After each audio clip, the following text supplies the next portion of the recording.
শ্রীবাসের স্ত্রী মালিনীকে মা বলে ডাকতেন, অন্নদাত্রী মা। মা তো আমাদের একটা না, আমাদের বাবা হচ্ছে 5টা আর মা হচ্ছে 7টা। ভালো করে বুঝবেন, বাবা হচ্ছে 5টা, জন্মদাতা, শিক্ষাদাতা, দীক্ষাদাতা, ভূমিদাতা, অন্নদাতা। এই 5টা আমাদের পিতা মানে বাবা, আর এই 5 জনের স্ত্রী হলো আমাদের পঞ্চমাতা। এই 5 জন, এছাড়া আমাদের আরো অতিরিক্ত 2 জন মা আছে, যার উপরে বসে কীর্তন শুনছেন। এই ধরিত্রী মাতা হচ্ছে আমাদের আর একটা মা।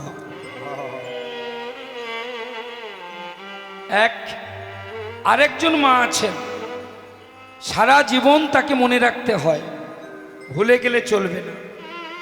কে তিনি? কে? জননীর গর্ভ থেকে প্রথম আমরা যার কোলে আশ্রয় নিয়েছিলাম, ভূমিষ্ঠকালে, জন্মকালে। কি বলা হয় তাকে? কি বলা হয়? কি মা? দায়ী মা বা ধাত্রী মাতা। তাহলে ধরিত্রী মাতা এবং ধাত্রী মাতা, এই 2 জন মা অতিরিক্ত, এই 7টা মা। নিত্যানন্দের আশ্রিতা মাতা হলেন মালিনী। শুধু মা বললে হবে না, রাস্তাঘাটে চলতে গেলে আমরা মায়েদেরকে মা বলেই সম্বোধন করি। নিত্যানন্দও মা বলতেন মালিনী দেবীকে, কিন্তু আমাদের মা ডাকতো নয় ফক্কুড়ি মা। আমাদের মা ডাক মানে ফক্কুড়ি ফক্কুড়ি কথা, মা। কিন্তু মা ডাকের মধ্যে একটা মিষ্টতা আছে, ডাকার মতো ডাকতে হবে। নিত্যানন্দ শুধু মালিনীকে মা বলতেন না, নিতাই চাঁদকে দেখলে মালিনী দেবীর বাৎসল্য প্রেমে এত বৃদ্ধি হতো, স্তনে দুগ্ধ এসে যেত। আর ক্ষুধা পেলে, খাদ্যবস্তু না পেলে নিতাই চাঁদ মালিনীর কোলে বসে দুগ্ধ খেতেন। একদিন বলেছিল, নিতাই তোকে দুগ্ধ দিতে দিতে আমার খুব ইচ্ছা করে যে আমার গৌর যদি আমার কোলে বসে একটু দুগ্ধ পান করত। অন্তর্যামী ভগবান গৌরাঙ্গ জানতে পেরে মালিনী দেবীর কাছে গিয়ে বলল, মা দাদাই তোমার আপন হলো? হ্যাঁ, নিতাই দাদাই তোমার আপন হলো, আমি তোমার ছেলে না? আয় নিমাই, আয় আমার কোলে বস। ওরে নিমাই, তুই যখন আমার মা বলে ডাকিস আমার প্রাণটা জুড়িয়ে যায় বাবা। এই দেখ, তুই যখন আমার মা বলে ডাকলি আমার স্তন্য ক্ষীর ঠিকরে বেরোচ্ছে। যদি আমায় সত্যি মা বলে ডাকতে পারিস তাহলে আমার কোলে বসে আমার স্তন পান কর। নিমাই বলেছিল, মা এ জন্মে থেকে তো তুমি আমার স্তন পান করাচ্ছ না, বৃন্দাবনে আমার যশোদা মায়ের পরে তোমার স্থান, বৃন্দাবনেও তুমি আমার স্তন পান করিয়েছিলে। আস্তে, যশোদা ছাড়াও কৃষ্ণকে স্তন পান করিয়েছিলেন আরেকজন। কি নাম জানেন? একটা কথা মনে করিয়ে দিলে আপনারা বলতে পারবেন কে। ইনি কৃষ্ণকে স্তন পান করিয়েছিলেন, তাই বৃন্দাবনের ব্রজগোপীরা আজও পর্যন্ত মা ষষ্ঠী বলে, মা ষষ্ঠী স্বরূপে এই মেয়েটাকে আজও পুজো করে। ইনি কৃষ্ণকে স্তনপান, তবে স্তনপান করাবার আগে একটা অপরাধ করেছিল। কি না, কৃষ্ণকে স্তনপান করাবার সময় তিনি স্তনে বিষ মাখিয়ে এনেছিলেন। কি গো, কে? নামটা মনে পড়ছে? কংসের বোন পুতনা। কংসের বোন পুতনা স্তনে বিষ মাখিয়ে কৃষ্ণকে মারতে এসেছিল। সেদিন কৃষ্ণ ভগবান বলেছিল, পুতনা তুমি আমার স্তন দিতে চেয়েছো, স্তন দিতে চাই কে? মা যারা হয়। ওগো পুতনা, তুমি কেমন তর মা, আমাকে স্তন দিতে এলে, কিন্তু মা হয়ে তুমি আমার মৃত্যু কামনা করে তুমি স্তনে বিষ মাখিয়ে এনেছো। শোনো মা, পাপ কোনোদিন বাপকে ছাড়ে না। তোমার যখন ছেলেকে মারবার এত ইচ্ছা, মায়ের কোলে সন্তান মারা গেলে মায়ের কি যন্ত্রণা হয়, মায়ের কি কষ্ট হয়, মায়ের বুকে যে কি বিরহ হয়, তোমাকে আমি বোঝাবো। কলিযুগে তুমি হবে শিবাসী গৃহিণী মালিনী। তোমার নিজের কোলে তোমার নিজের ছেলে মরবে, শিশুপুত্রকে স্তন দিতে দিতে তুমি পুত্রের মরা মুখ দেখবে, আমি তোমার অভিশাপ দিলাম। এই মালিনী দেবীও ছোট্ট ছেলেকে হারিয়েছিল। আজকে সেই দিন মা, যেদিন মালিনীর ছেলেটি মারা গেল, আজকে সেই দিন। ছেলেটা মায়ের কোলে শয়ন করে একবারই শুধু মা বলে ডেকেছেন, ডেকেই মারা গেছে। এখানে যারা আপনারা মায়েরা আছেন, ভগবান না করুক, যদি কোনো কারণে জীবনে কোনো মা তার একটা সন্তান হারায়, সারা জীবনেও সেই হারানো সন্তানের কথা মা কোনোদিন ভুলতে পারে না। জীবনে যত আনন্দের মুহূর্ত আসুক,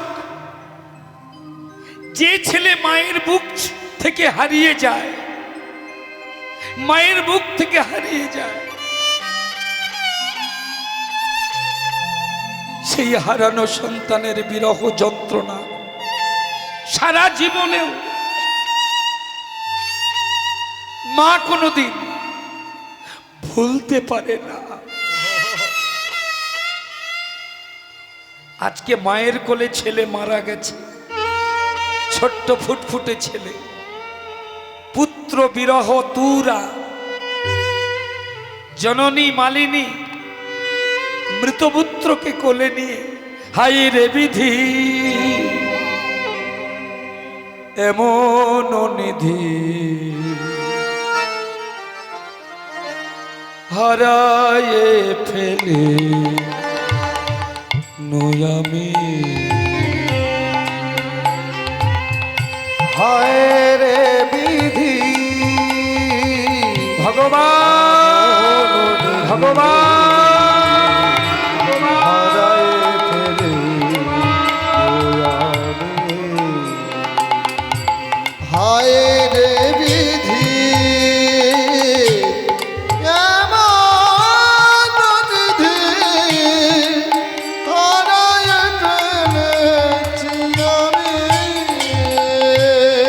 সোনার মূরতি কেড়ে নিলে বিধি,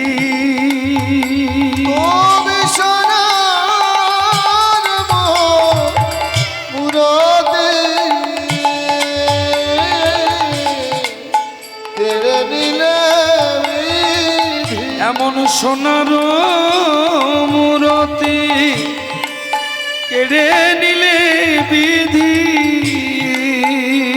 এমন সোনার মূরতি কেড়ে নিলে বিধি কেমনে বাঁচি বাঁচিব আমি হাই রে বিধি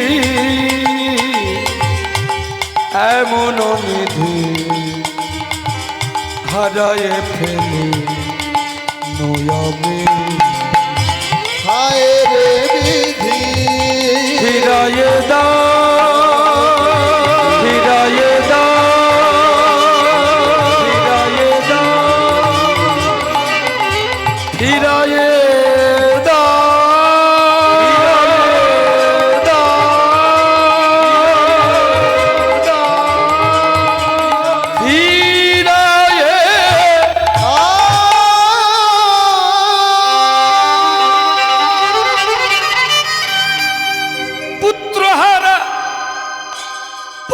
সুখে বিরহ তুরা মালিনী মৃত পুত্রকে বুকে জড়িয়ে ধরে চোখের জলে বক্ষ ভাসাচ্ছে। ঠিক এমন সময় মরা ছেলে কোলে পড়ে আছে। ঠিক এমন সময় নিত্যানন্দ প্রভু নাচতে নাচতে তার ক্ষুধা পেয়েছে। মা মা প্রতিদিনের ন্যায় ক্ষুধা পেলে তিনি যেমন মালিনী দেবীকে স্মরণ করেন, আজকে শিবাসঙ্গনে কীর্তন করতে করতে হঠাৎ নিত্যানন্দ প্রভু অন্দরমহলে ছুটে চলেছেন। মুখে তার একটাই শব্দ মা। কোথা মা মালিনী বলি ডাকে নিত্যানন্দ,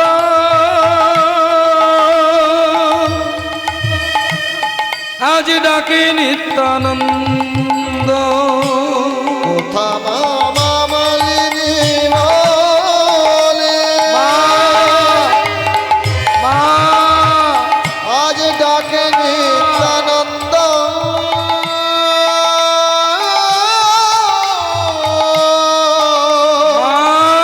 ডাকে নিত্যানন্দ।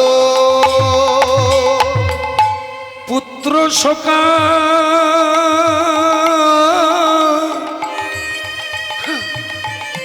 শোকাতুরা মাতা,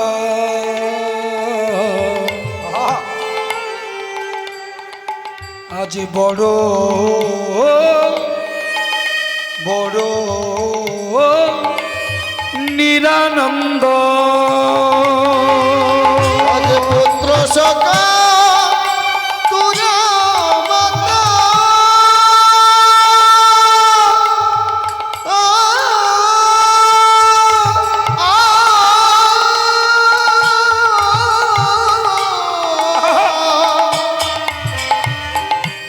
বড় নিরানন্দ।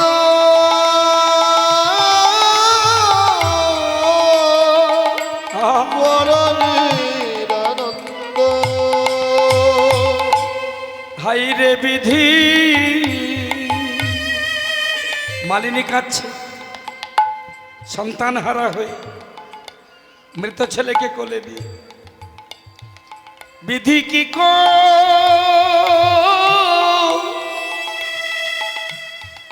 কি করিলে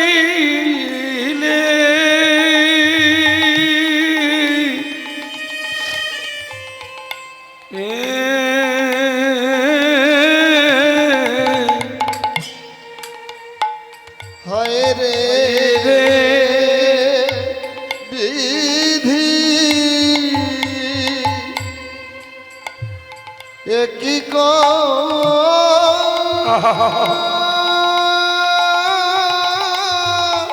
বলি হরি করিলে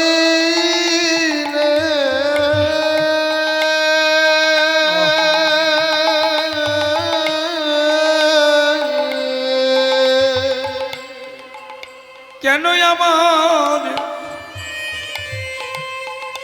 আমার সোনার নিধি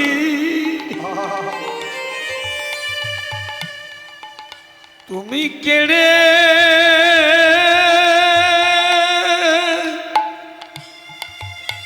নিলে।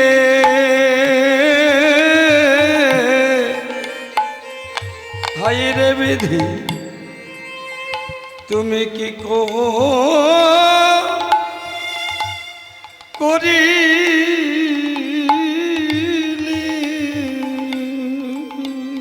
আমার সোনার নিধি উলুধ্বনি মায়েরা তাই গৌর হরি বল।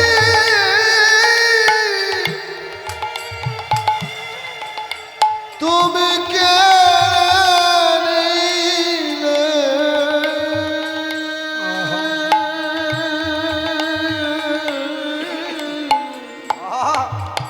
হায় হায় বিধি হায়ের বিধি তুমি কি করিলে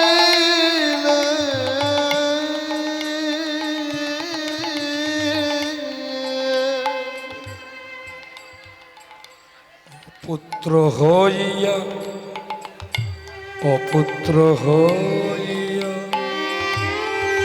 মন্দির লইয়া আছেন পরম সুখে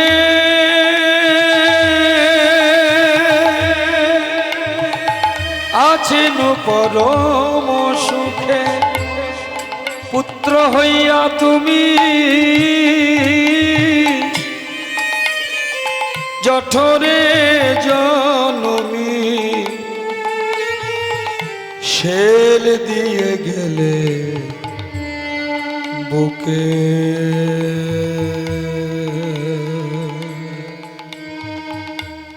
শেল দিয়ে গেলে বুকে বলে হায় রে বিধি আমার কি করিলে হায়ের বিধি আমার কি করিলে এই জন্যে বলে গো দিয়ে ধন বুঝে মন আসতে দিয়ে ধন বুঝে মন ভরে নিতে কতক্ষণ একটা অপ্রিয় সত্যি কথা বলি মা শাস্ত্র কথা সন্তান সন্ততির জন্যে যত যন্ত্রণা আমরা পাই এটা কিন্তু সন্তান সন্ততির কারণে নয় কারণটা হচ্ছে পিতামাতার কারণ যে চলে যায় সে তো যায় সে তো আর দুঃখ পায় না পায় কি যন্ত্রণাটা ভোগ করে সারা জীবন কারা পিতা এবং মাতা তাহলে অপরাধ কার সন্তান যে চলে গেছে যে মারা গেছে যে হারিয়ে না পিতা মাতা পূর্বজন্মে পুতনা হয়ে কৃষ্ণকে মারতে চেয়েছিল না তার জন্য এই পুত্র শোক এইবার প্রশ্ন আসতে পারে স্বাভাবিক মা না হয় আগের জন্মে পুতনা হয়ে স্তনে বিষ মাখিয়ে কৃষ্ণকে মারতে গিয়েছিল তাই পুত্র হারার যন্ত্রণা পেল এ জন্মে কিন্তু বাবা কি করেছিল শ্রীবাস পণ্ডিত যারে ঘরে নিতাই গৌর করয়ে বিহার ঘরে নিতাই গৌর করহে বিহার জানে ঘরে নিতাই গৌর করহে বিহার যার ঘরে নিতাই গৌর করয়ে বিহার ঘরে নিতাই গৌর করহে বিহার সে কেন আজি কাঁদে কে করে বিচার সে কেন আজ কাঁদে কে করে বিচার বলো সে কেন আজি কাঁদে কে করে বিচার সে কেন আজ কাঁদে কে করে বিচার যার ঘরে নিতাই গৌর করহে বিহার সে কেন আজি কাঁদে কে করে যার বাড়িতে হরিনাম হচ্ছে যার বাড়িতে 64 মাহান্ত যার বাড়িতে নিতাই গৌর সে কেন পুত্রহারা হলো বাবার কি অপরাধ ছিল কি ছেলে মেয়ে শুধু মায়ের কি গো মায়েরা সন্তানের অধিকার শুধু কি মায়ের না তো সন্তান পিতারও মাতারও তাহলে মা না হয় আগের জন্মে কৃষ্ণকে মারতে চেয়েছিল, তাই পুত্র শোক পেল, কিন্তু শ্রীবাস কেন পেল? বাবা বলে শ্রীবাসেরও উপরে অভিশাপ ছিল। আস্তে আস্তে আস্তে এই শ্রীবাসকে পূর্ব জন্মে, আগের জন্মে এই শ্রীবাস ছিলেন ব্রহ্মার নন্দন। ব্রহ্মাকে চেনেন তো? শুনেছেন তো? ব্রহ্মার কটা মাথা বলুন তো? 4খানা মাথা। কোথায় থাকেন? ব্রহ্মলোকে। কোথায় সে ব্রহ্মলোক? আমরা যেখানে বসে আছি 7খানা স্তর উপরে ব্রহ্মলোক। যেখানে বসে আছি এই যে এই জায়গাটি কি জানো? গদখালি শীতলা মন্দির, এই যে মায়ের মন্দির, এই জায়গাটি হচ্ছে ভূলোক। এই ভূলোকের নিচের দিকে 7খানা লোক আছে। পাতাল, রসাতল, মহাতল, তলাতল, সুতল, বিতল, অতল। আর উপরের দিকে 7খানা স্তর আছে। ভূ, ভুব, স্বর্গ, মোহ, জন, তপ, সত্যলোক। এই 7খানা স্বর্গ আর 7খানা পাতাল একটা পদ্মের নালের ভিতরে আছে। আমরা সবাই পদ্মের নালের ভিতরে। এই যে পদ্ম ফুলের নাল, যার ভিতরে 14 ভুবন, তার গোড়া কোথায়? ভগবান বিষ্ণুর নাভি কমল। একটা ছবি বাজারে কিনতে পাবেন, দেখতে পাবেন। একটা সাপ লেজের বিছানা করেছেন, আর সেই লেজের বিছানার উপরে শঙ্খ চক্র গদা পদ্মধারী এক বিষ্ণু নারায়ণ শয়ন করে আছেন। মনে রাখবেন, এই বিষ্ণু কিন্তু লক্ষ্মীর পাশে যে বিষ্ণু, সে বিষ্ণু নয়। এই বিষ্ণুর নাম হলো ক্ষীরোদশায়ী বিষ্ণু, গর্ভদোষায়ী বিষ্ণু। ইনি সংকর্ষণ, ইনি নিত্যানন্দ। এনার নাভি থেকে পদ্ম ফুলটা উঠে গেল। আর ওই পদ্মের পাপড়ি হচ্ছে 1000। আস্তে আস্তে আস্তে ওই 1000 পাপড়ি বিশিষ্ট পদ্মের উপর আমার পদ্মজনী ব্রহ্মা বসে আছেন। ভগবান বিষ্ণু নিচের থেকে আদেশ করলো, পদ্মের নালের ভিতর থেকে শব্দ ব্রহ্ম ব্রহ্মার কানে গেল। ব্রহ্মা ব্রহ্মা ব্রহ্মা, বলো ঠাকুর, বলো, আদেশ করো। ব্রহ্মা, এই ক্ষীরোদে আমার একা থাকতে ভালো লাগছে না। একা একা কি সুখ হয় গো? তাই হে ব্রহ্মা, আমার নাভি পদ্মে তোমার সৃষ্টি করেছি। কেন জানো? কার্য যখন আছে তার কারণ আছে। আমি তোমার সৃষ্টি করলাম, এটা হলো কার্য। কারণ কি? কারণ হলো তুমি জগৎ সৃষ্টি করবে। লতা, গুল্ম, কীট, পতঙ্গ, পশু, পাখি, জন্তু, জানোয়ার, দানব, মানব, খেচর, ভূচর তুমি সৃষ্টি করবে। তুমি হবে সৃষ্টিপতি। আদেশ করল ভগবান বিষ্ণু। পদ্মজনী ব্রহ্মা সৃষ্টি করলেন। প্রথমে 4টি ছেলে জন্মালো ব্রহ্মার। স্ত্রীর নাম হচ্ছে সাবিত্রী। ব্রহ্মার স্ত্রী হলো বেদমাতা সাবিত্রী দেবী। তবে সতী সাবিত্রী নয়, এ সাবিত্রী আলাদা। এটা হলো ব্রহ্মার স্ত্রী সাবিত্রী। সাবিত্রীর গর্ভ থেকে একসঙ্গে 4টে ছেলে জন্মেছিল। একসঙ্গে যমজ ছেলে জন্মায় না? সাবিত্রী 4টে ছেলে হলো। ব্রহ্মা তাদের নাম রাখলো সনক, সনন্দ, সনাতন, সনত কুমার। শুনে যান, দন্তের স দিয়ে নাম মিলিয়ে রাখলো। সনক, সনন্দ, সনাতন, সনত। একসঙ্গে বলা হয় চতুষ্ষণ। এই চতুষ্ষণ জন্ম নিয়ে পিতার চরণে প্রণাম করেছিলেন। পিতা ব্রহ্মা বলেছিল তোমরা চারজন বিয়ে করো। সনক সনন্দ বলেছিল পিতা অসম্ভব, আমরা বিয়ে করতে পারি না। কেন? পিতা গো, আমরা যখন মায়ের গর্ভে ছিলাম তুমি হরিনাম করতে, আর তোমার মুখে হরিনাম আমার মা শুনতো। আস্তে আস্তে আস্তে সেই হরিনাম মায়ের কর্ণ দিয়ে গর্ভে চলে যেত, আর সেই গর্ভে গিয়ে আমরা চার ভাই শুনেছি। দিবস রজনী কিবা রাতি দিনী তুমি করেছিলে কৃষ্ণ নাম। সেই কৃষ্ণ নাম গর্ভে বসে আমরা শুনেছি, আর ওই কৃষ্ণ নাম শুনতে শুনতে আমরা কৃষ্ণচরণে নিবেদিত হয়ে গেছি। আমরা আর সংসার মায়ায় আবদ্ধ হতে পারি না। ভক্তমণ্ডলী মায়েরা, আস্তে এই জন্যে সন্তান যখন গর্ভে থাকে না, হরিকথা শুনতে হয়।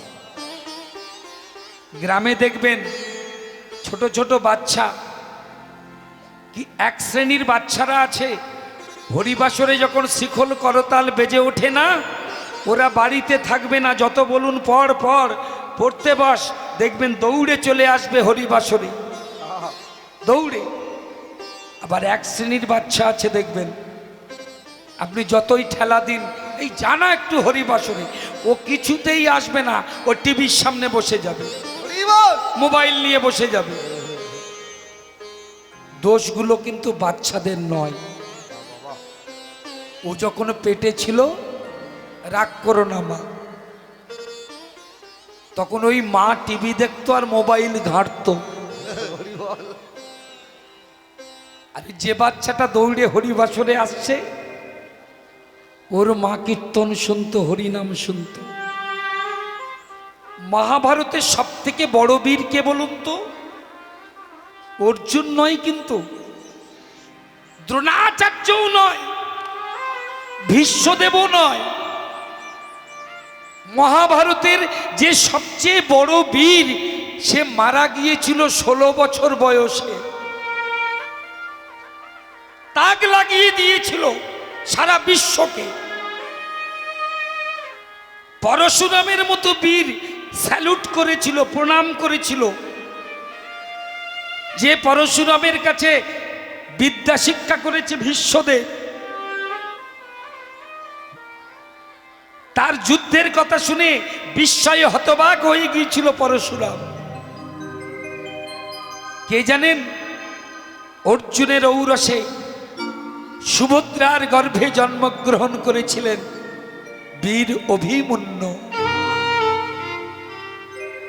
যখন 11 অক্ষয়িনীর সঙ্গে অর্জুন যুদ্ধ করতে গেল, মোট 18 অক্ষয়িনী সেনা কার?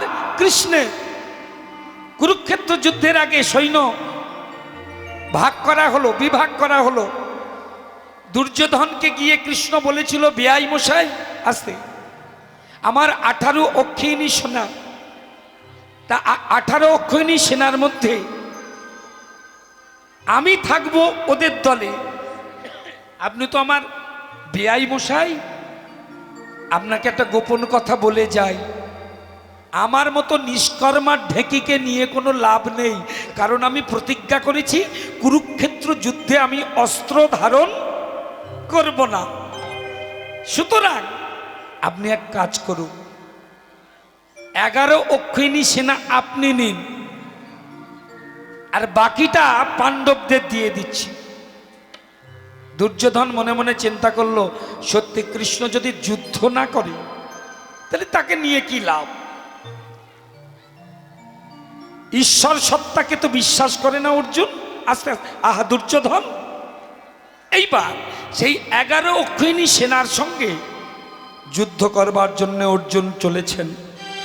কৃষ্ণ সারথী, অর্জুন যখন দেখল নাই, তখন একজন গিয়ে দুর্যোধনের কাছে বলল, শোনো শালা বাবু, দুর্যোধনের ভগ্নিপতির নাম কি? আস্তে আস্তে আস্তে আস্তে গো মায়েরা, একটু আস্তে। 100টা ভাই আর একটা মাত্র বোন। বোনটার নাম ছিল দুঃশলা। বিয়ে দিয়েছিল যার সঙ্গে, তার নাম জয়দ্রথ। জয়দ্রথ শিবের তপস্যা করেছিল। তপস্যা করতে শিব ঠাকুর এসে বলেছিল, বলো তোমার কি বর চাই? জয়দ্রথ বলেছিল, হে মহেশ্বর, বর যদি দিতে হবে তবে এই বর দাও, পৃথিবীর মধ্যে যেন আমি শ্রেষ্ঠ বীর হতে পারি, সবাইকে একদিনের জন্য যেন আমি হারাতে পারি। মহেশ্বর বলেছিল, তোমাকে আমি বর দিতে পারি, তবে একটা শর্ত আছে। কি? পৃথিবীর মধ্যে সবাইকে তুমি হারাতে পারবে না, অর্জুন ছাড়া পৃথিবীর সব বীরকে তুমি হারাতে পারবে। আজকে অর্জুন নাই, সে 11 অক্ষিণীর সঙ্গে যুদ্ধ করতে গেছে। তাই দুঃশলার স্বামী জয়দ্রথ দুর্যোধনের কাছে গিয়ে বলল, শালাবাবু, আজকে অর্জুন নাই, তাই আমার শক্তি আজকে প্রচণ্ড, আমি সবাইকে হারাতে পারবো। তখন দ্রোণাচার্য এসে বলছে, তাহলে এক কাজ করা যাক। কি? ক্ষত্রকর্মী মানে ক্ষত্রিয়দের যুদ্ধকর্ম করতে হয়। এই যুদ্ধের মধ্যে শ্রেষ্ঠ যুদ্ধ হচ্ছে চক্রব্যূহ। দ্রোণাচার্য বলল, আজকে আমি চক্রব্যূহ রচনা করব। দুর্যোধন বলল, তাই হোক। পঞ্চপাণ্ডবের মধ্যে 4টে পাণ্ডব যদি মেরে ফেলতে পারেন গুরুদেব, তাহলে ভাতৃবিরহ জ্বালা যন্ত্রণা অর্জুন সইতে পারবে না, প্রভাসের জলে আত্মবিসর্জন করবে। আপনি চক্রব্যূহ রচনা করুন। আর জয়দ্রথ, তুমি চক্রব্যূহের দ্বার রক্ষা করবে, কারণ পৃথিবীর কোনো শক্তি নেই আজকে তোমাকে হারাতে পারে। যে হারাবে সেই অর্জুন আছে 11 অক্ষয়ণী সেনার সঙ্গে যুদ্ধে রত। রচিত হলো কুরুক্ষেত্রের সবচেয়ে দুর্ভাগ্যজনক মৃত্যু, অভিমন্যুর মৃত্যু। তার জন্য চক্রব্যূহ রচনা করা হলো। সংবাদ চলে গেল যুধিষ্ঠিরের কাছে। যুধিষ্ঠির ভীমকে ডেকেছে, নকুল সহদেবকে ডেকেছে, 3 ভাইকে ডেকে যুধিষ্ঠির বলছে, ওরে ভীম, এই চক্রব্যূহ কি আমি নিজে জানি না, অর্জুন জানলে জানতে পারে, কিন্তু সে নেই। এখন এই চক্রব্যূহ ভেদ করতে তুই পারিস? ভীম মাথা নেড়ে বলছে, আমি পারি না। তাহলে কি উপায়? এমন সময় উত্তরাকে সঙ্গে নিয়ে অভিমন্যু এলেন। 14 বছরের উত্তরা আর 16 বছরের অভিমন্যু। হ্যাঁ, দুজনে খুনসুটি করে, বাচ্চা ছেলে মেয়ে তো। 2 স্বামী স্ত্রী খেলতে খেলতে জ্যাঠামশাইয়ের কাছে এসেছে, আর এসে দেখছে জ্যাঠামশাই গম্ভীর হয়ে বসে আছে। দুর্যোধনের সৃষ্টি চক্রব্যূহে কি করে মোকাবিলা করবেন? জ্যাঠামশাইয়ের গলাটা জড়িয়ে ধরে অভিমন্যু বলেছিল, জ্যেষ্ঠ তাত, কি হয়েছে তোমার? মন কেন ভারাক্রান্ত? খোকারে, তুই বুঝবি না বাপ, আজ আমি বড় বিপদাপন্ন। কি হয়েছে জ্যাঠা? বললাম না তুই বুঝবি না, বলো না। হ্যাঁ বলো না। বলে, আজকে গুরু দ্রোণাচার্য চক্রব্যূহ রচনা করেছে, তোর বাবা ছাড়া চক্রব্যূহ ভেদ করতে কেউ জানে না, কি করব ভেবে পাচ্ছি না। অভিমন্যু জ্যাঠামশাইয়ের গলাটা আরো একটু জোরে জড়িয়ে ধরে বলছে, জ্যেষ্ঠ তাত, আমি পারি। তুই পারিস মানে? বলছে, আমি চক্রব্যূহ ভেদ করতে পারি। শিখলি কবে? যুদ্ধ শিখলি কবে? ছেলেটা বলেছিল, জ্যেষ্ঠ তাত, আমি শিখেছি অনেক দিন আগে, তোকে আমি এইটুকু 32 নারীর বন্ধনে কৃমিকীটের দংশনে আমি ছিলাম আমার মা সুভদ্রার গর্ভে। আমার মা জিজ্ঞাসা করেছিল আমার বাবাকে, হে বীর অর্জুন, আমি তোমার স্ত্রী, বলো না ক্ষত্রিয় ধর্মের সবচেয়ে বড় যুদ্ধ কি? জানো জ্যাঠামশাই, আমার বাবা দরজা বন্ধ করে আমার মাকে বলেছিল এই চক্রব্যূহ যুদ্ধের কথা। আমি তখন মায়ের গর্ভে বসে, মা শুনেছিল তার কর্ণ দিয়ে, আর আমি মায়ের গর্ভে বসে শুনেছিলাম সেই চক্রব্যূহ ভেদের কথা। বুঝতে পারছো মায়েরা? মায়ের গর্ভে সন্তান সব জানে। আপনি শয়তানি করলে ওটাও শিখবে, আপনি ভালো কাজ করলে ওটাও শিখবে। তবে জ্যাঠামশাই একটা সমস্যা আছে। কি? আমি ঢুকতে পারি কিন্তু বেরোতে পারি না। কেন ভাইপো, তুই ঢোকাটা পারিস, বেরোতে পারবি না কেন? কি করবো জ্যাঠামশাই, চক্রব্যূহ প্রবেশের কথা যখন আমার বাবা বলছিল তখন আমার মা জেগেছিল, তাই আমি শুনতে পেয়েছি। যখন নির্গমনের কথা হচ্ছে, যখন বেরোবার কথা হচ্ছিল, তখন আমার মায়ের চোখে কাল ঘুম চলে এলো। আমি গর্ভের ভিতর থেকে অনেক চিৎকার করে বলেছিলাম, মা তুমি ঘুমিও না, মা তুমি ঘুমিও না। আমি শুনছি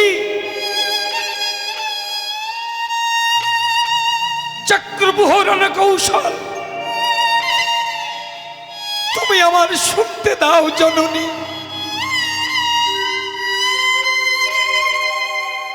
কিন্তু আমার মা ঘুমিয়ে গেল, আমার আর শোনা হলো না। ভীম পাশে বসেছিল, বলল, ভাইপো কোনো চিন্তা নেই, তুই শুধু ভিতরে যা, আমার কাছে 80 মণ ওজনের গদা আছে, বিপদ হলে শুধু বলবি, আমি চক্রব্যূহ ভেঙে টুকরো টুকরো করে দেব। রণসাজে সুসজ্জিত হয়েছিল বীর অভিমন্যু। কথাটা শুনে দ্রোণাচার্য ভয়ে কেঁপে উঠল। এ যুদ্ধের কৌশল 3 জন জানে। দ্রোণাচার্য জানে, তার গুরুদেব পরশুরাম জানে, আর জানে অর্জুন। এই বাচ্চাটা কি করে যুদ্ধ করবে? ভিতরে প্রবেশ করলো। দেখুন, মা গর্ভে থেকে শুনেছিল, তাহলে কত বড় যোদ্ধা চিন্তা করুন। অর্জুন তো দ্রোণাচার্যের কাছে হাতে নাতে শিখেছে, আর তার ছেলে 16 বছরের অভিমন্যু মায়ের গর্ভে বসে শিখেছে। কত বড় বীর চিন্তা করুন। ভিতরে প্রবেশ করলো। চর্ম বর্ম পরিধান পূর্বক যখন যুদ্ধ শুরু হলো, ভয়ে ভীত হলো দ্রোণাচার্য, ভয়ে ভীত হলো শকুনি, ভয়ে ভীত হলো কর্ণ বিকর্ণ। সবাই এক এক করে যায়, ক্ষত বিক্ষত দেহে তারা বেরিয়ে আসে চক্রব্যূহ থেকে। ওইটুকু ছেলেকে পরাজিত করতে পারছে না। শেষে দুর্যোধন গুরুদেব দ্রোণাচার্যকে ডেকে বলল, গুরুদেব, এইটুকু বাচ্চার যদি এত ক্ষমতা হয়, এ তো অর্জুনের থেকে বড় বীর, এর বাঁচিয়ে রাখা যাবে না, যেন তেন প্রকারে ওকে মারতে হবে। প্রয়োজন হলে 1 জন 2 জন 3 জন 4 জন যতজন পারেন একসঙ্গে আক্রমণ করুন। এটা কিন্তু যুদ্ধের নীতি নয় বাবা। যুদ্ধের নিয়ম হলো 1:1, 1-এর বিরুদ্ধে 1। কিন্তু কলঙ্কিত হলো কুরুক্ষেত্র রণাঙ্গন। সপ্তরথী প্রবেশ করলো একসঙ্গে চক্রব্যূহে। বান বানে বানে বানে বরিশন হতে লাগলো, বৃষ্টির মতো বান ঝরে পড়তে লাগলো। 16 বছরের ছেলেটা ওই অভিমন্যুর উপর একটা সময় বীর অভিমন্যু ধরাশায়ী হয়ে গেল।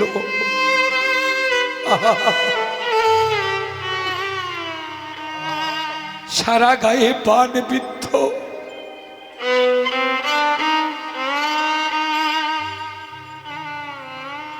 মনে পড়ে গেল তার স্ত্রী উত্তরার কথা। উত্তরা, যুদ্ধে আসার সময় তুমি আমার বদনে চুম্বন দিয়েছিলে,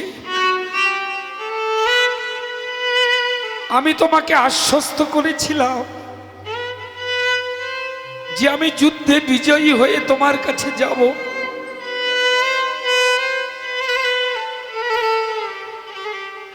পারলাম না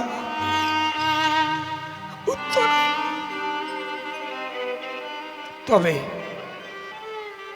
আমার মনের একটা ইচ্ছা ছিল, আমি তো বাঁচবো না,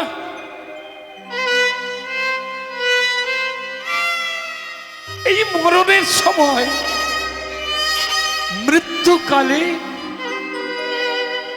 যদি একটিবার আমার মামা কৃষ্ণকে দেখতে পেতাম।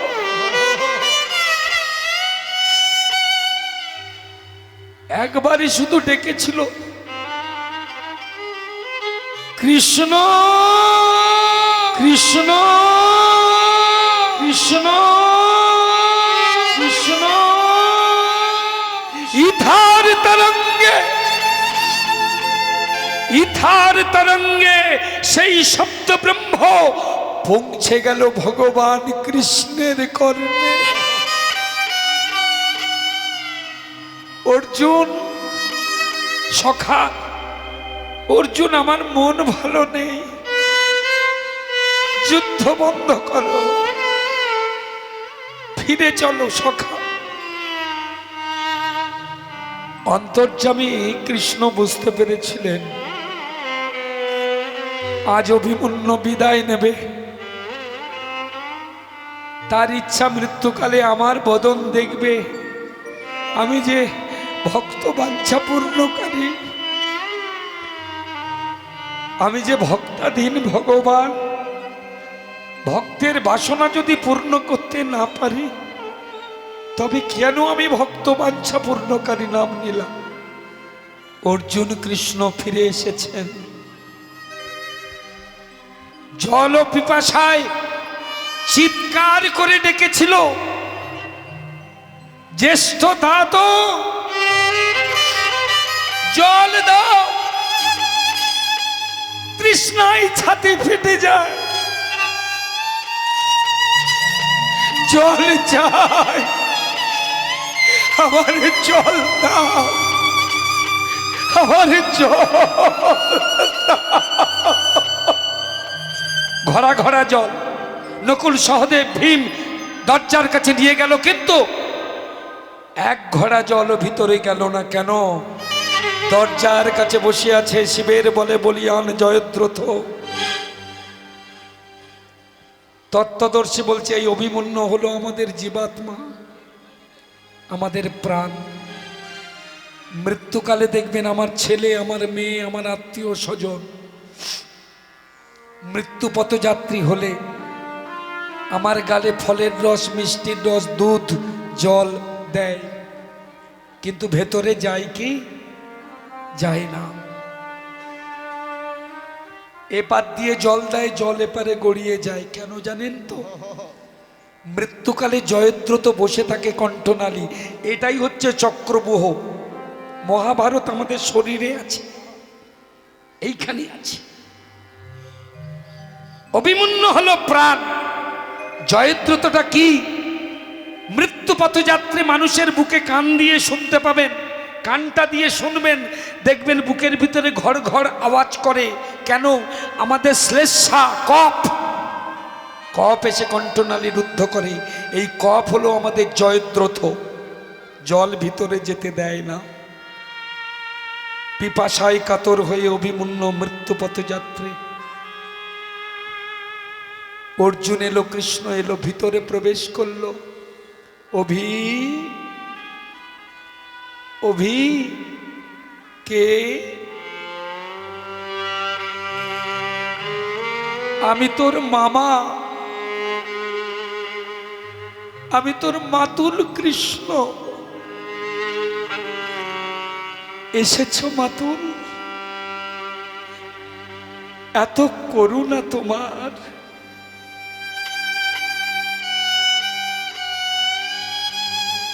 এত দয়া তোমার। আমি একবার ডাকলাম,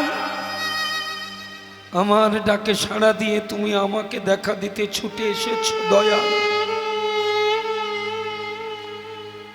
মৃত্যুর পূর্বে তোমাকে একটা প্রশ্ন করে যেতে চাই।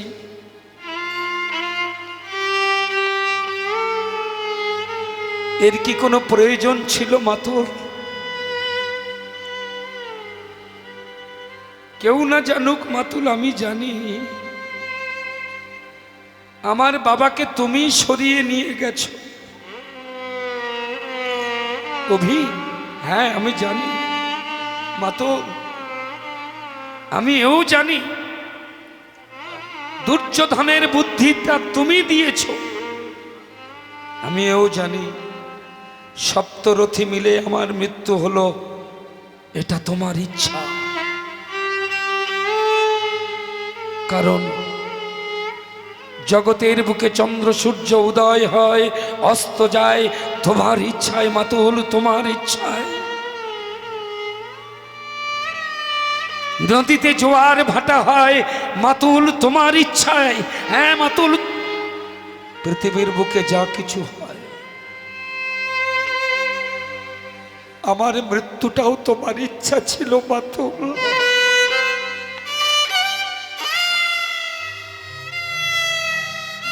অভি, আয় আমার কোলে আয়। না মাতুল, আজ আর কোলে নয়। অনেক কোলে নিয়েছো, অনেক আদর করেছো, অনেক ভালোবেসেছো। যদি সত্যিকারের ভালোবাসতে চাও তবে একবার আমার সামনে এসে দাঁড়াও। আমি নয়ন ভরে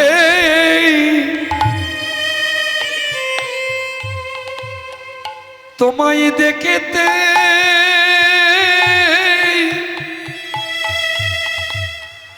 চাই, চাই হে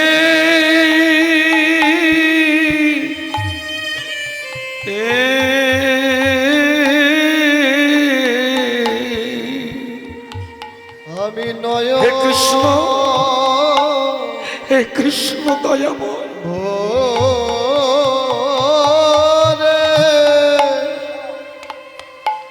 তোমায় দেখিতে হরিবল হরিবল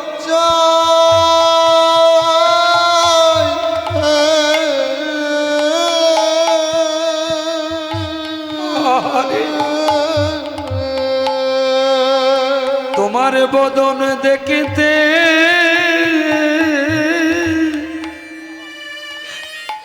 দেখিতে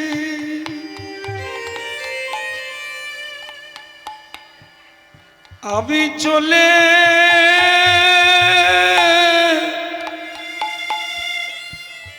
যাব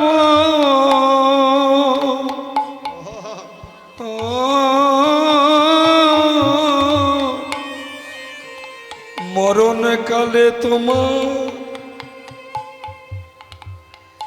চাঁদ বদন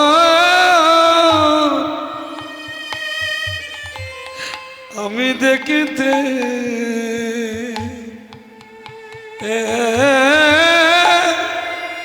চাই, চাই হে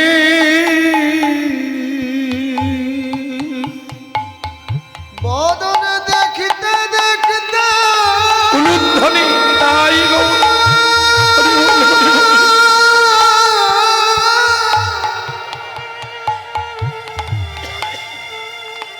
আমি চলে যাব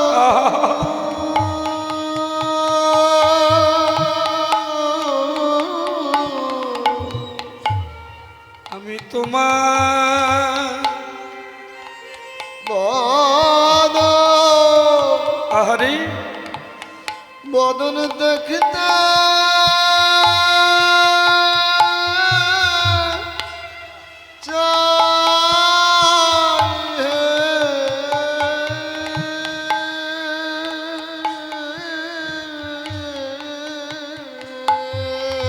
অভিমন্যের সারা গায়ে বান বিদ্ধ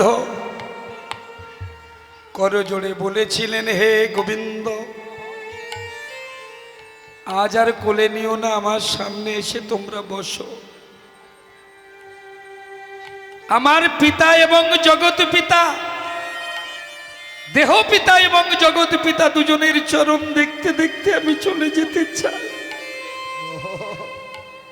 সম্মুখে এসে কৃষ্ণ বসলেন। অভিমন্যু বলেছিলেন, জানো মামা, মৃত্যুকালে আমার একটা কথা বারবার বলতে ইচ্ছা করছে। ধিক ধিক শতধিক দুর্যোধন, ধিক ধিক শতধিক কুরুবংশ। বারবার আমার ঘৃণার নিষ্ঠবন ছুড়ে দিতে ইচ্ছা করে ওদের বদনে। পৃথিবীর ইতিহাসে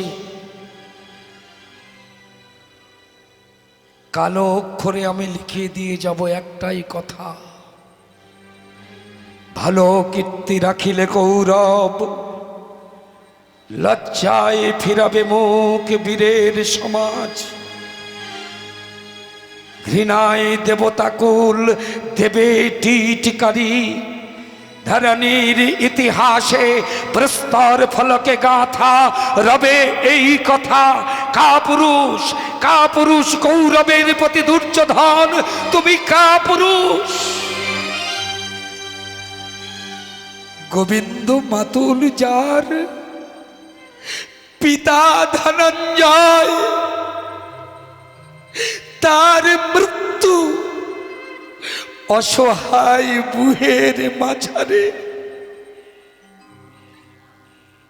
বিধাতা পুরুষ বলেছিল, কৃষ্ণ, অভিমন্যু তোমাকে নালিশ করে দিল। বিধাতা বলছে যে তার মৃত্যুর জন্য তুমি দায়ী না কৃষ্ণ, তুমি দায়ী নও, দুর্যোধন দায়ী নয়, অস্ত্রগুরু দ্রোণাচার্য দায়ী নয়, কুলগুরু কৃপাচার্য দায়ী নয়, ভীষ্ম মহারাজ দায়ী নয়, কর্ণ দায়ী নয়, বিকর্ণ দায়ী নয়। অভিমন্যুর মৃত্যুর জন্য যে দায়ী সে হলো তার মা। মা যদি না ঘুমিয়ে যেত তাহলে চক্রবুহের মধ্যে অভিমন্যু মারা যেত না। শাস্ত্রকারগণ সিদ্ধান্ত দিলেন, গর্ভস্থ সন্তান যেমন মায়ের খাদ্যের নির্যাস পায় গর্ভে বসে, তেমন কর্ণ দিয়ে মা যা শোনে সন্তান তাই শোনে। ব্রহ্মার চারি পুত্র বলেছিল মায়ের গর্ভে বসে, হে পিতা ব্রহ্মা, আমরাও শুনেছিলাম কৃষ্ণ নাম হরি নাম, তাই সংসার আমাদের বাঁধতে পারবে না, আমরা চললাম। এইবার সৃষ্টি করলেন ব্রহ্মার নাভি থেকে কাকে? নাভি কমল হইতে সৃষ্টি হইল যে নারদ, হইল যে নারদ। নাভি কমল হইতে সৃষ্টি সৃষ্টি হইল যে নারদ, হইল যে নারদ। ব্রহ্মা নাভি কমল হইতে সৃষ্টি হইল যে নারদ, হইল যে নারদ। নাভি কমল হইতে সৃষ্টি হইল যে নারদ, হইল যে নারদ। যার বাক্য পৃথিবীতে,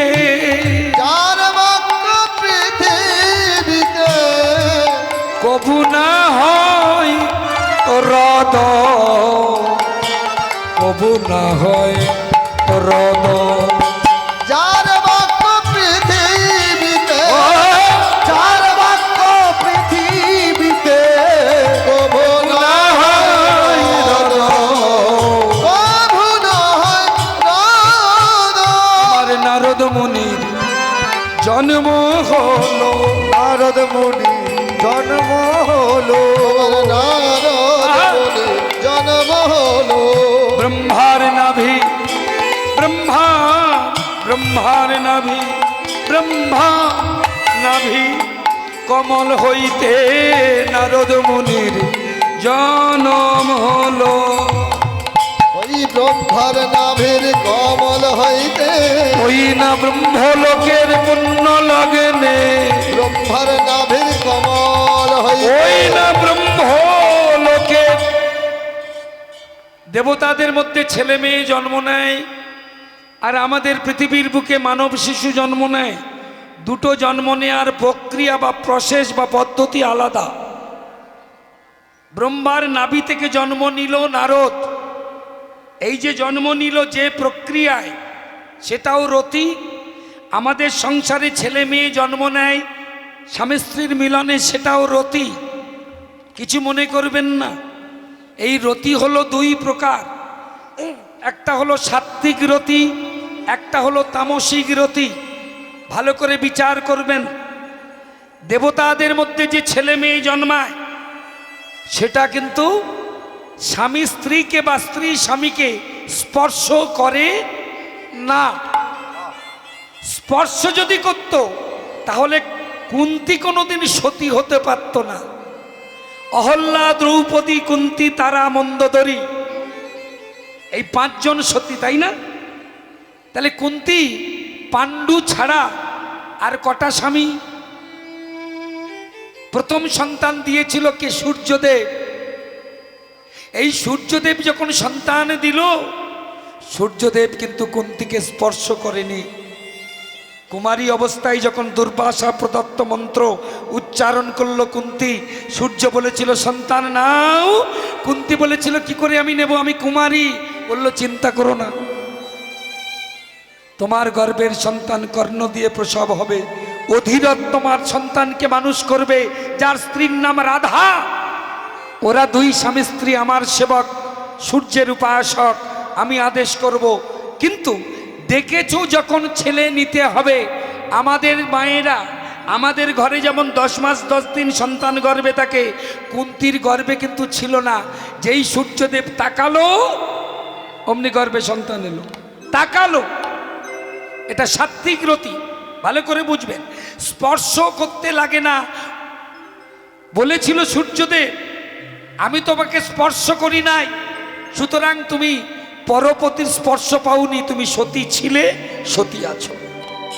ধর্মরাজ যুধিষ্ঠির জন্ম দিল, স্পর্শ করেনি, দর্শনের সন্তান। এটা বলে সাত্ত্বিক রতি। কি রতি? সাত্ত্বিক। পবন দেবতা দিয়ে গেল ভীমকে জন্ম, স্পর্শ করেনি, এটাকে বলে সাত্ত্বিক রতি। ইন্দ্র দিয়ে গেল অর্জুনের জন্ম, স্পর্শ করেনি, এটা বলে সাত্ত্বিক রতি। আর আমাদের ঘরে ছেলে মেয়ে হয়, স্বামী স্ত্রীকে স্পর্শ না করলে হবে না, এই রতির নাম হচ্ছে তামসিক রতি। হরে কৃষ্ণ। তাহলে রতি কয় প্রকার? দুই প্রকার, সাত্ত্বিক রতি, তামসিক রতি। এই সাত্ত্বিক রতিতে ব্রহ্মার নাভি থেকে নারদের জন্ম। ব্রহ্মা বলেছিল নারদ তুমি সংসার করো। নারদ মুনি বলেছিল বাবা আমার জন্ম কোথায়? তোমার নাভিতে। জন্মের আগে আমি ছিলাম কোথায়? তোমার নাভিতে। তা তুমি যখন হরিনাম করো, এই হরিনামের ধ্বনির জন্ম কোথায়? আমি কথা বলছি মায়েরা, আপনারা যত কথা বলেন, এই যে আমরা গান করি, আমাদের শরীরের মধ্যে শব্দ তৈরি হয় কোথায়? সায়েন্স বলছে, বিজ্ঞান বলছে আমাদের শব্দ ব্রহ্ম সৃষ্টি হয় শরীরের ঠিক এই জায়গায়, এই নাভিতে। তো বলল বাবা হরিনামটা সৃষ্টি হয় নাভি, তা তোমার নাভিতে আমার জন্ম, আমি কি করে সংসার করব? যখন নারদ চলে যায়, তখন ব্রহ্মা ডেকে বলেছিল, নারদ, আমি তোমার জন্ম দিলাম, আমি তোমার আদেশ করলাম, আমার আদেশ লঙ্ঘন করে তুমি চলে যাও। ও গো নারদ, আমার বুকে পুত্র বিরহের শেল বিদ্ধ করে তুমি যে চলে যাও, এই যে পুত্র বিরহ দিয়ে চলে যাও, আমি অভিশাপ দিচ্ছি, একদিন তোমার এই পুত্র বিরহ শেল বিদ্ধ হতে হবে। ব্রহ্মার অভিশাপ ব্যর্থ হবার নয়। মালিনীর কোলে যে ছেলেটা মরে পড়ে আছে, কৃষ্ণের অভিশাপে মালিনী ছেলে হারালো, পুত্র শোক বিরহ পেল, আর ব্রহ্মার অভিশাপে সেই নারদ মুনি এই কলিযুগে হয়েছেন শ্রীবাস। তাই শ্রীবাসেরও পুত্রহারা হতে হলো। দুই স্বামী স্ত্রী আলাদা আলাদা করে অভিশাপ পেয়েছিলেন। এই মালিনীর নাম ছিল দাপর যুগে কৃষ্ণ অবতারে কংসের বোন পুতনা। আজকে সেই পুতনার কৃষ্ণ বিরহ বা তার মোক্ষণ বা উদ্ধারের কথা মনে রাখবেন। কৃষ্ণের হাতে যারা যারা মরেছে, কেউ কিন্তু মরে নাই, উদ্ধার হয়েছে। এই কথাটা বুঝতে হবে। মানুষের মৃত্যু তো দেখেছেন আপনারা, দেখেন না? মৃত্যু দুই রকমের আছে। কিছু কিছু মৃত্যু আছে দেখবেন, দেখে আপনার বিশ্বাস করতে অসুবিধা হবে যে সে মারা গেছে, হয় না? মরে পড়ে আছে, গিয়ে দেখে আপনার বিশ্বাস করতে অসুবিধা হবে যে মারা গেছে। দেখবেন হাসছে, মুখে হাসি লেগে আছে, চোখ বন্ধ করে বাইরে বেরিয়ে দেখে এসে বাইরে বেরিয়ে লোকের কাছে বলে না, বলে ওরে যেন হাসছে, মরে গেছে বোঝে, দেখে বোঝার উপায় নাই। এই যে মৃত্যু, হাসতে হাসতে মৃত্যু, এইটাই হচ্ছে উদ্ধার, এটা মৃত্যু নয়। তাহলে মৃত্যু কোনটা? যে মৃত্যুটা দেখার পর, যে মৃত্যু দেখে আসার পর আপনি 2-3 দিন ঘুমাতে পারবেন না, বিভৎস মৃত্যু, ভয়ঙ্কর মৃত্যু। আপনি খেতে পারবেন না, ঘুমাতে পারবেন না, বারবার সেই ভয়ঙ্কর মূর্তিটা আপনার চোখের সামনে ভেসে উঠবে, সেই মরা মুখটা আপনার চোখের সামনে ভেসে উঠবে। এই যে মৃত্যু, এটাই মৃত্যু। হ্যাঁ, এটাই মৃত্যু। হিরণ্যকশিপুকে ভগবান মেরেছিলেন, রাবণ কুম্ভকর্ণকে ভগবান মেরেছিলেন, দন্তবক্র শিশুপাল কংসকে ভগবান মেরেছে, কিন্তু কাউকে তিনি মারেন নাই। দেখবেন শাস্ত্রে লেখা আছে হিরণ্যকশিপু উদ্ধার, রাবণ উদ্ধার।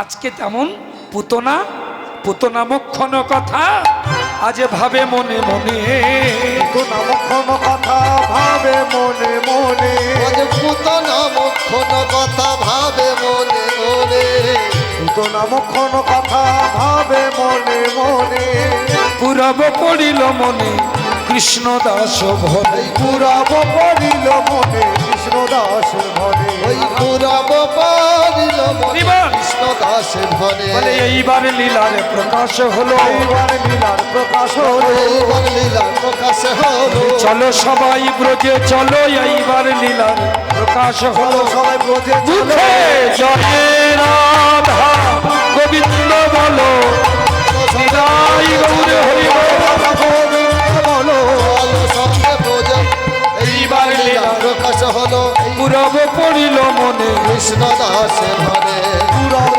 পড়িল মনে কৃষ্ণ দাস, পুরব পড়িল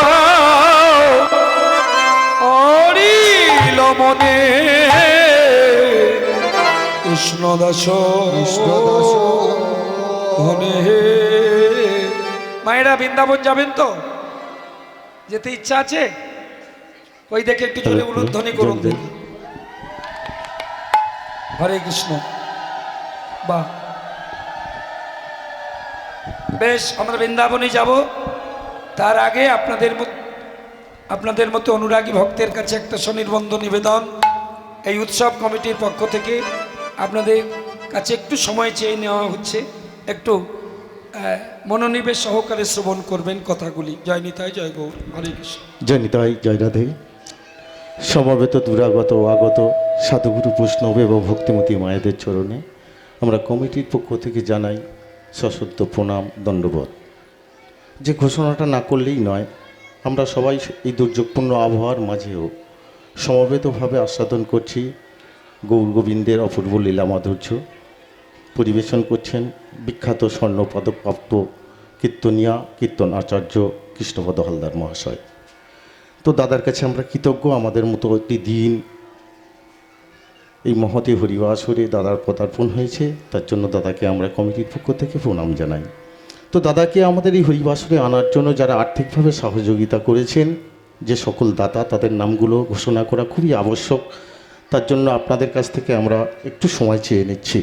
সেই দাতাগণ হলেন দিলীপ সাপুই, খোকন চকদার, সঞ্জীব নস্কর, দীনবন্ধু নস্কর, পিন্টু কয়াল, মুক্ত সাপুই, মহারাজ সাপুই, পল্টু মণ্ডল, দীনবন্ধু মণ্ডল, গোপাল মণ্ডল, সঞ্জয় মণ্ডল, যুবরাজ সর্দার, কৌশল্যা মণ্ডল, ভূমিকা মণ্ডল, লক্ষ্মীরানী চকদার, অঞ্জনা হালদার, ধনপতি মণ্ডল, মনোরঞ্জন নস্কর, জয়দেব নস্কর, দুলাল নস্কর, অনুকূল নস্কর, রূপচাঁদ সর্দার, স্বপন মণ্ডল, মাধব মণ্ডল, নিত্য মণ্ডল, পবিত্র মণ্ডল। বিশেষত প্রসেনজিৎ সর্দারুর কথাটা বলতে হয়। ওরা অন্ধ্রপ্রদেশে খুব কায়িক পরিশ্রম করে কাজ করতে যায়, খুব কায়িক পরিশ্রমের কাজ। সেই গ্রুপ থেকে যারা রয়েছেন প্রহ্লাদ চকদার, বিশ্বনাথ চৌধুরী, পলাশ চকদার, রতন গায়েন, পবিত্র চৌধুরী, লক্ষণ হালদার, দেবাশিস নস্কর। আমাদের পাশের যে গদখালি রয়েছে ওখানে যেটা গানপাড়া বলা হয়, ওখান থেকে রয়েছে গোপাল হালদার, সুকেন হালদার, গোপাল বৈরাগী ও বিজয় মণ্ডল। এরা সবাই সেখান থেকে পরিশ্রম করেও একটা আর্থিক সহযোগিতা আমাদের করেছেন। তারা যে যে উদ্দেশ্য নিয়ে ভগবানের চরণে এই দলটি দান করেছেন, তাদের উদ্দেশ্য যেন সফল হয়। সেই সঙ্গে আমরা দুটো মানুষের স্মৃতিচারণ করব আজকের, যারা আমাদের পূর্বজ ছিলেন, যারা এই মন্দির কমিটিকে এতদিন ধারণ করে রেখেছিলেন, যারা বাহক, দীর্ঘদিনের এই প্রতিষ্ঠানটিকে তারা ঐতিহ্যের সঙ্গে ধরে রেখেছিল বলে আজ আমরা এই হরিবাসর করতে পারছি। তারা প্রয়াত হয়েছেন, তারা আজ আমাদের মধ্যে নেই। তিনি হলেন আমাদের গুরুস্থানীয় এক ব্যক্তি, তিনি হচ্ছে অনুকূল চন্দ্র মণ্ডল মহাশয়। তিনি আমাদেরকে অন্ধকারের হাত থেকে, মধ্যে থেকে এই আলোর পথে তিনি হাত ধরে আমাদেরকে এনেছিলেন। সেই সঙ্গে এবছর সদ্য প্রয়াত হয়েছেন আমাদের জ্যাঠামশাই শ্যামপদ চকদার মহাশয়। আসুন তাদের স্মৃতির উদ্দেশ্যে আমরা সবাই একবার জয়ধ্বনি দিই, মায়েরা একটু উলুধ্বনি করবেন। জয় জয় শ্রী গুরু নিতাই গৌর প্রেমানন্দে, হরিবল হরিবল। আপনারা আস্বাদন করুন মাধুর্যময় কৃষ্ণলীলা। হরে কৃষ্ণ। মায়েরা, আবার এক বছর পরে এই উৎসব, সব কিছুর দিয়ে আছে বিশ্বাস, তাকে দিয়ে নেই বিশ্বাস, তাকে দিয়ে নেই বিশ্বাস, যার নাম আমাদের নিঃশ্বাস। তো এক বছরের মধ্যে আমরা কে থাকবো কে যাব আজকে নিশ্চিত হয়ে বলতে পারছি না। তবে মনে রাখবেন, শেষ ভালো যার, সব ভালো তার, তাই না? তাই শেষের এই আনন্দটাকে আপনারা সারা বছর বয়ে বেড়াবেন। আর সেই আনন্দ করতে যাব আমরা সবাই বৃন্দাবন। কেমন? আজকে বৃন্দাবনে একটা উৎসবের দিনে আমরা সেখানে যাব। আর যাবার জন্যে আমরা একটি মীরাবাইয়ের ভজন গাইতে গাইতে যাব। তবে বলি, আমরা তো বাঙালি, শুধু হিন্দি নয়, একদিকে হিন্দি ভজন একদিকে বাংলা ভজন, দুটো ভজনের একসঙ্গে গাইতে গাইতে যাব। রিদিম কিন্তু একটা। এইগুলো হচ্ছে সঙ্গীতের একটা বিশেষ অঙ্গ। চলমন চলো চলো চলো মন,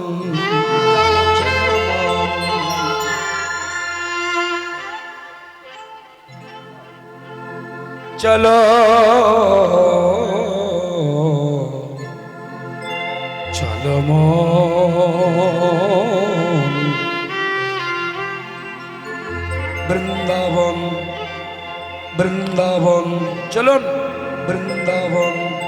বৃন্দাবনে একটি সুন্দর নদী আছে, তাই না? যে নদীর তীরে আমার গোবিন্দ এসেছিলেন। নদীটার নাম কি? জোরে বলবেন একবার। কি নদী আছে বৃন্দাবনে যার জল কালো? কি গো, জানেন না? হ্যাঁ, যমুনা। আর আমাদের নবদ্বীপে যেখানে গৌরাঙ্গ এসেছিলেন ওখানে একটা নদী আছে, সেই নদীটার নাম কি? গঙ্গা যমুনা খুব সুন্দর। মীরাবাই একদিকে, একদিকে ভবা পাগলা, একই রিদিমে দুটো গান শুনবো আমরা। গঙ্গা যমুনা, গঙ্গা যমুনা নিরমল পানি, গঙ্গা যমুনা নির্মল পানি, গঙ্গা যমুনা নির্মল পানি, শীতল ভুবত সরি, চলো গঙ্গা যমুনা কোটি, চলো গঙ্গা যমুনা কোটি, চলো গঙ্গা যমুনা কোটি। যে যমুনার তীরে বৃন্দাবন, যে বৃন্দাবনে কান পাতলে আজও কৃষ্ণের বাঁশির ধ্বনি শোনা যায়। আজও সে বৃন্দাবনে বাঁশি বাজে বাজে রে, আজও সে ও সে বাঁশির সুরে বনে বনে, ও সে বাঁশির সুরে বনে বনে ময়ূর নাচে রে। আজো সে বৃন্দাবনে বাঁশি বাজে বাজে রে, আজো সে বৃন্দাবনে বাঁশি বাজে বাজে রে, আজো সে বৃন্দাবনে। মর মুকুট পীতাম্বর শোভে, মুকুট পীতাম্বর শোভে,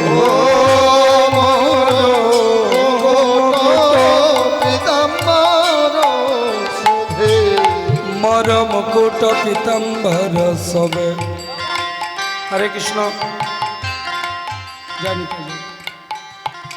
যারা আমাকে পুরস্কৃত করছেন, এই যে অর্থ দিচ্ছেন, একটা নিবেদন জানাই, কিছু মনে করবেন না। কীর্তন জগতে বোধহয় আমি এই কথাটি প্রতিটি আসরে বলি, আর কেউ বলে না। কি সেটা? অর্থ যদি দিতে হয় কীর্তনিয়াদের দিয়ে লাভ নেই, দেবেন কমিটিকে, তাতে একটু কাজে লাগবে। কারণ কীর্তনিয়ারা এমনি এমনি আসে না, তারা টাকা নিয়ে আসে। একটু কম হলেও টাকা তো আমি নিচ্ছি, তাই টাকাটা যদি দিতে হয়, অর্থ যদি দিতে হয়, গোবিন্দ সেবায় দেবে। আর যদি বলেন যে না বাবা আসরে না দিলে লোকে দেখলো না, তো দিয়ে লাভ কি? তাই না? তাহলে একটা কথা বলি, 10 টাকা দিয়ে আর লোককে দেখাবার দরকার নেই, 100 টাকা হলে নিয়ে আসবে, কম করে, বেশি হলে ভালো। আর একটা কথা বলি, আমি এই 46 বছর কীর্তন করছি, আমার যত পুরস্কার হয় আমি নিই না, কিন্তু আমি কমিটিকেই দিই।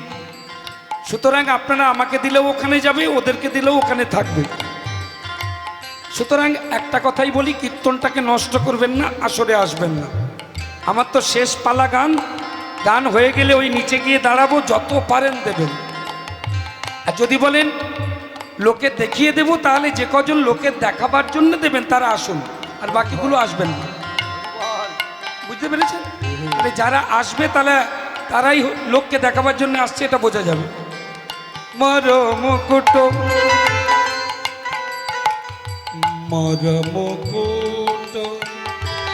পীতাম্বর শোভে, নিরেগর নিরসা নিরেগা মা মা মা মা গা গা গা গা, নিরসা নিরেগা গম নিরেগা মা পা মা গা রে, নিরেগা মা পা মা গা রে, গা রে গা রে গা রে নিরে। মর মুকুট পীতাম্বর শোভে, কুণ্ডল ঝলকাই ধী, চলো গঙ্গা যমুনা কোটি, চলো গঙ্গা যমুনা কোটি, চলো গঙ্গা যমুনা কোটি। আজ বৃন্দাবনের মাটিতে কান পাতলে, এই জন্য বৃন্দাবনে দেখবেন মাহান্তেরা গড়াগড়ি দেয়। ধুলা নয় ধুলি নয় গোপীর পদরেণু। আস্তে আস্তে আস্তে মায়েরা একটু আস্তে শান্ত। আর বেশিক্ষণ নয়, আধ ঘন্টা থাকবো। একটু চুপ করে শুনুন কথাগুলো। অনেক কষ্ট করে এসেছি মা, হ্যাঁ অনেক ভালোবাসার টানে এসেছি। আনন্দটা আপনারাই পাবেন, কষ্টগুলো শুধু আমাদের। তাই আপনারা একটু মন দিয়ে শুনবেন। বৃন্দাবনে গিয়ে কিছু নিয়ম আছে। বৃন্দাবনে প্রথমে গিয়ে কি করতে হয় বলুন তো? বৃন্দাবনে পা দিয়ে কি করতে হয়? আস্তে। অনেকে বলবেন ওই যে বৃন্দাবনে গিয়ে ভালো হোটেলটা আগে দেখে নিতে হবে। না, হোটেল আপনাকে দেখতে হবে না। আপনি যদি সঠিক জায়গায় যেতে পারেন, হোটেল আপনার কাছে ছুটে আসবে। বৃন্দাবনে গিয়ে আগে ধুলায় গড়াগড়ি দিতে হয়। আর গড়াগড়ি দেওয়ার জন্য দেওয়া নয়, গড়াগড়ি দেওয়ার কিছু নিয়ম আছে। এটা কত বছরের আসো?